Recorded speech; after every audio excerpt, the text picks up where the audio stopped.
Hi, this is Nest by Sir Robin, and I'm in the Makery tonight, and I just want to show you a project that I just finished doing. I made all these little doors, and if you're not from St. Louis, you probably don't realize that this is the St. Louis flag that I put on the little door. So let me just show you, it's not going to be a long video, but I want to show you some of the supplies that I used to make this little door. I'll turn it over so you can see what it looks like on the back. Oops. It's just like that on the back, kind of wood grained. But I was, I have 3 dogs, and I was walking the dogs one day, and I was getting ready to throw their poop away in the dumpster, excuse my language there. And I found a huge box full of these little sticks, little pieces of wood. I mean, tons of them, probably 200. So of course I took that out and thought, I'm going to do a project with that. And that's what I came up with, is these. And this is actually 3 of those pieces of wood. And the way I did it is I kept the middle one the exact same size. And then let's make, oops, another one here. Sorry about that. So here's the 3 that are exactly the same size. I kept the middle one the same, and then I put these 2 together and then put it in the vise over here,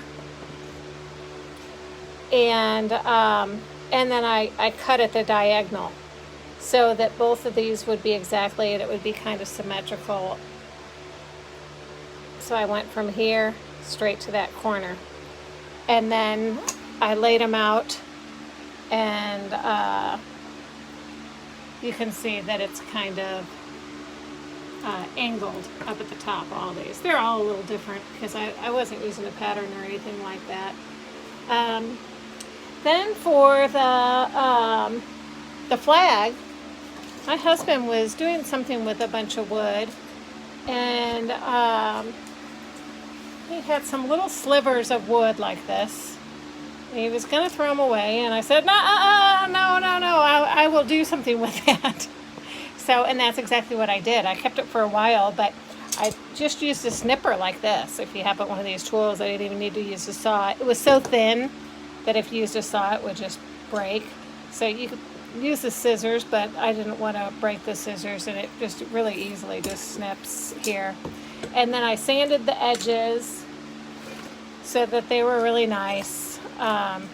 Just kind of sanded them like that. And of course painted the flag. If you're wondering what is up on top, right there, that is actually a bird's nest that was falling apart. Not this one. I had another bird's nest that was falling apart, and I thought I will just use that up at the top. And then I had some fake flowers, and I used the smallest ones. And here's like one you can see here. See there? I just kind of cut the bottom off.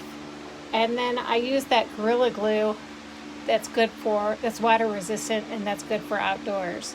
So that's how I did that area. And you may be wondering, I'm going to go closer.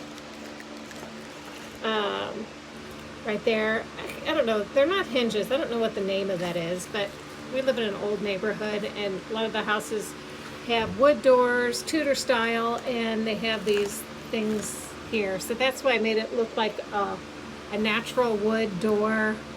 And then I used those little hinges, and you can see that I made a little door handle. So I used for that, I had some gray bakeable clay, premium polymer clay, and this is bakeable. You bake it for 30 minutes at, 230 degrees for 30 minutes. And so I made kind of a handle shape as well as the hinge, and then I baked it, and then I used a metallic paint, actually a metallic permanent marker, just to kind of highlight it. And I wasn't even very particular about where I highlighted it. I just kind of ran over it, and where it was recessed it didn't get paint on it or marker on it, but the top parts did. And if you'll notice real closely, well, let me see, there is a little pattern on the top of the handle. Can you see that? There you go. There's a little pattern. And what I used for that is I just had a piece of jewelry. And it had an imprint on it, and I just pressed that against it. That's the same thing I also did with the little hinges. I had a piece of jewelry or something like that. Actually, I used this. It was a little metal leaf. See that leaf? And it had some marks on it, you know? And I just turned that over and pressed it against the clay before I baked it. So I did the same thing with that. I thought about just doing a circle and poking it with a pencil, but I wanted something a little bit more decorative. So you can look for things, you know, even if it's jewelry you don't wear anymore, or you go to a garage sale, or you have stuff laying around, look at the impression that it would make if you pushed it into clay, and you can try to figure out how that would work in a fairy garden. So I bought these before, these little mushrooms, and they're very cute. I think I bought those on Amazon, but they weren't the right scale, and I wanted this little door to be weather resistant and to hold up outside. And oh my goodness, here's my two Jack Russells. My Jack Russells love to be out here with me. That's Joe Bob and Cora. So back to the fairy gardening. Sorry about that, just interruption. So I decided to go ahead and make my own mushrooms, because if you leave these out in one good rain, you won't have any of the red coloring. It'll just be trash. So I use these more for indoor projects. So I make my own mushrooms, and basically it's with the same polymer clay. Instead of painting the entire thing, I just make little red balls. Here's a whole bunch of them. I make little red balls, and then I make like little white worms.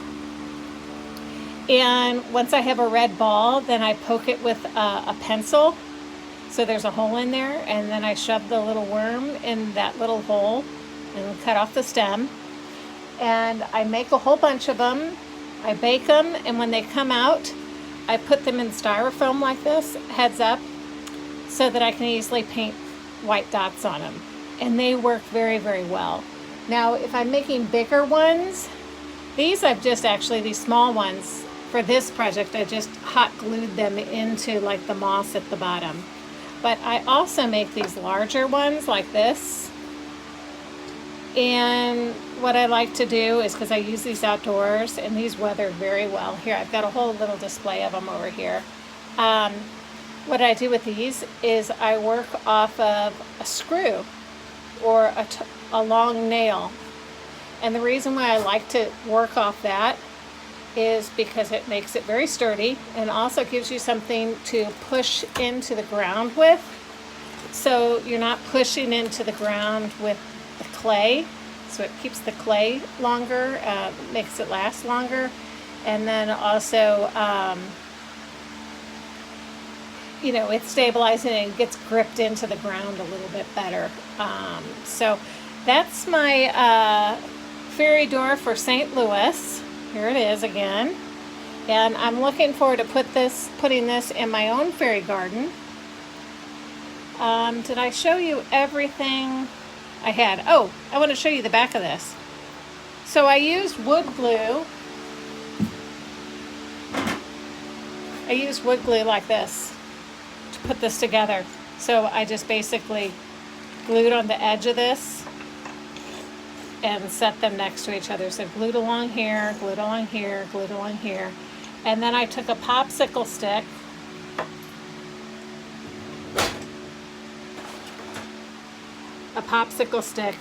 and did a crossbar like this to keep it really strong. And I also glued that on there. This stuff glues really, really fast. Fast set time, stronger than wood, and it's water cleanup. And I bought this at Ace Hardware. So I think I put everything else on with Gorilla Glue exterior, and it holds really nicely. So I think that's it. So that's the little fairy door. So I hope you have a wonderful afternoon, and take care.